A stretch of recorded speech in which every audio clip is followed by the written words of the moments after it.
Orthopedics is it's a service industry. Basically, we take care of folks. There's research that gets done at the universities, but at a community hospital like Mercy Hospital, we basically talk to people, find out what's bothering them, try to help them, try to see what we can do.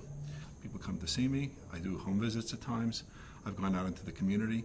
I spend my time in the hospital doing rounds, again, mostly talking to people, figuring out how we can help them.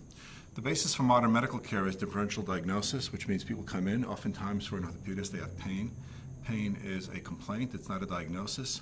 A minority of the times we operate on people. Most of the time we actually do non-operative care, which is sometimes it's counseling, lifestyle improvements, try to get in shape, try to get fit, trying to get weight down, trying to get muscle strength up, tablets, occasionally pills, injections, braces, and anything else that will work. If you look at joint replacements, they're extremely reliable. You can predictably put a joint in and have it last 25 years or more.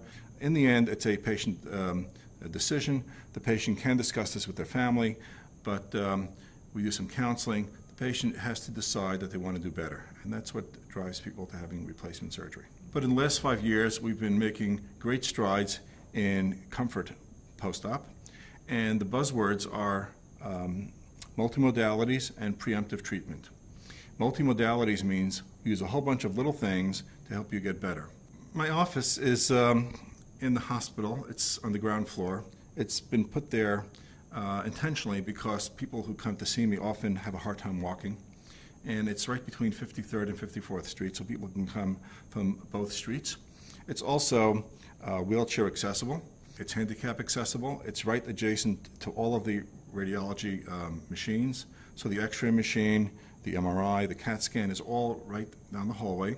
So if we do send patients for diagnostic studies and they do have a broken leg or some other reason why they can't walk readily, they really don't have to go very far. It's literally within eyesight. When people come to my office, they feel like they're part of the family as well.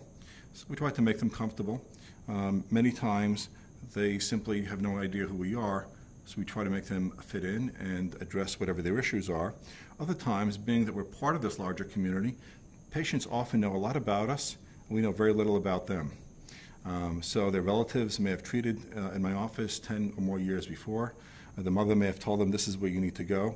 So there are various reasons why people come to my office.